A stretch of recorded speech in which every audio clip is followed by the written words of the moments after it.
Hey guys. Hey, this is Yeah. Scott from GigaPunch.com. I'm here with my fellow crewmates here, and today we're going to be talking about the PS4, E3, and all that good stuff. Last time we did the Xbox One, not the PS3, the PS4. What's wrong with me? Whatever.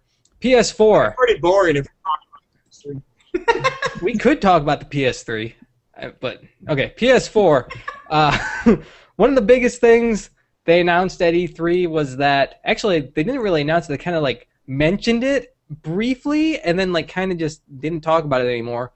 Mm-hmm. That PlayStation Plus membership is going to be required for online play, and that's probably all online play, co-op, competitive, everything. So it's kind of like Xbox having a gold membership for that. Johnny, what do you think about them changing their strategy on this? Well, I think it's kind of funny here that Microsoft has went back on one of their policies, and now Sony's gone back on one of their policies, and it turns out they're becoming almost the same console, really. And we they really are. And we found out today that originally they were going to be even more similar because actually it was yesterday. IGN reported that a camera was going to be included with the PlayStation 4, and it was going to cost $100 more. It was going to be $500, which is exactly like the Xbox One is going to be with Kinect and being $500. Now they cut that luckily, but now that's become really the only difference in the consoles. And it's kind of strange that PlayStation enthusiasts have been ever since the first Xbox, which I don't know, that's been like 10 years now. I've been saying the biggest advantage of PlayStation is you get to play online for free. And now that's no longer the case, and it seems that nobody really cares anymore. Like, I don't see the uproar about it, which, don't get me wrong, I'm on Sony's side on this one. I think, if you're going to have a great service, you have to pay for it. But it's just so strange that I would expect to see more uproar, and there isn't any. Yeah, and I agree with that because I feel like a lot of people who have Sony PlayStation 3 right now are Plus members. They have a ton of Plus members already, and you get all these great things such as free games and all these trials and discounted prices and things like that. And now, since I'm already a Plus member, it doesn't even matter to me that they're going to require it for PS4 because I'm already going to have it. And I feel like a lot of people feel the same as I do. But the people who don't have it, yeah, I can see where they might get kind of disgruntled with this because they loved it for so long, and maybe that's why they chose PlayStation over Xbox originally. Yeah, and maybe kind of the shoe hasn't dropped on that. I don't think a lot of people are aware of this because, as you mentioned, that Sony's kind of they said it, they put it on their PowerPoint presentation at E3. Boy, does Sony love their PowerPoints at E3. but it just hasn't been in the headlines, and I think most people don't even know about it yet. But they're going to when they buy their PS4 and can't play online. That's true. What do you guys think about the price point being $399 compared to the Xbox One $499? Dane, what do you think about that? I mean, nowadays with consumers, even if you're talking about a price difference that's as small as $100, I mean, ultimately, everybody has an iPad. That's a $500 device. So I don't think it's out of the question for people to spend that much money on electronics in their home, especially if they're going to serve the purpose as one of these consoles does now, which is so much more than just playing games for a lot of people. And I think Sony was wise in doing that because they kind of gave Xbox a sort of 1-2 punch when they had their conference and they talked about, not only are we not going to, force you to not be able to share games and stuff like that, but or require online check-ins, but we're also going to be cheaper than Xbox is going to be, and that just really resonated with a lot of the people in the gaming community, and it resonated with me. I wouldn't say I'm not really gunning for anybody as far as this race is concerned, but it was enough to make me, someone who was typically more aligned with Xbox, really perk up and take interest in the PlayStation 4, especially once I saw the hardware. I mean, that is one thing. I know we were kind of going to discuss that, but I'll bring it up now. I think that while I don't think the Xbox One looks particularly bad or anything like that, it kind of looks like an old VCR with a big eye on top of it. The PlayStation 4 looks like something, like we went into Tron and pulled something out of it, and now it's there. And that to me is phenomenal. That sort of aesthetic is great. Anytime you mix blue with dark, dark colors or black, it looks fantastic. Right. So you have better looking hardware at a cheaper price point.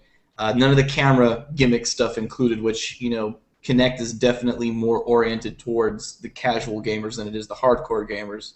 Which is why I think for a minute there, that's why PlayStation and Sony kind of held that advantage, even though now, like Johnny brought up, stuff is kind of leveled out, and for all intents and purposes, they're the same system. Yeah, they're totally almost the same exactly, spec-wise and everything. They just look a little different. Excuse me. Xbox comes with the Kinect, and PlayStation doesn't come with the Kinect thing. But it was going to come with the PlayStation the new eye or whatever. Yeah. But they decided to cut it out at the last minute and cut $100 off of the price point. But now it's just a peripheral that you can buy for $59.99, and I feel like what was that? I said, or you can not buy it, which is much more likely. And that's my point. People aren't going to buy it, and it's going to force developers to just make novelty games with the device. Yeah. As opposed to Xbox One, who has everyone forced to have a Kinect 2 or whatever it's called, and they can make every game for that system use the Kinect. And I can see within a year or two it would just be crazy with what the thing's doing. And PlayStation, it's not required, so why would they develop things like that for the PlayStation? I don't know. I mean, and it's an expensive peripheral, to be completely honest with you. I mean, I read an article this morning, I think it was on The Verge, where they talked about how developers, after Windows or after Microsoft had their big build conference, that they were giving folks the opportunity to buy just the Kinect 2 on its own. Mm-hmm. Just the unit by itself is like $200 or $300. So I can see how Microsoft would kind of be arguing, like, well, we're including this $200-$300 piece of technology with our system and not charging you really all that much for it. Though most people probably would have been okay with buying it as an add-on if they really wanted it. But then they lose the advantage that you're talking about, where developers have to develop for it and they find a unique way to implement that into their games, which some of them were already doing with Xbox now. I think Skyrim, for example, was a game that it was never designed for Kinect, but once Kinect came out, they implemented the ability to do like dragon shouts with like gestures towards the camera, which is cool. Right. It's that next step of immersion, and if they can do that with the old hardware, I think it's cool. Kind of holding it out there for the developers, like let's see what you can do with this now. Yeah, Mass Effect 3 has a similar thing where you can it doesn't recognize gestures or motion at all, but it uses the voice technology of Kinect to you can shout out moves and your character will do them. What you were saying earlier about how Microsoft can claim they're offering a $200 peripheral to somebody for a lot cheaper, that really only matters if people end up wanting to use the new Kinect. If they don't, then they're forced into getting something they don't want. And I guess it's just time's going to tell about how good the new Kinect is. Now, if motion games are still a big thing in 2 to 3 years, Microsoft's going to dominate that segment of the market because PlayStation has the optional eye, and plus, it doesn't really sound like the eye is going to be anything near as good as the new Kinect. And we all know how the PlayStation Move turned out. So if we still care about motion game, then Microsoft's got that market cornered. But I really don't think anybody's going to care about motion games much longer. They're already starting to die off. Right, even the Wii's kind of struggling, or the Wii U's even struggling with the motion usage and stuff. The Wii U is dead in the water right now. We're not talking about Wii U tonight, all right? We're not talking about it. Good system for pedophiles.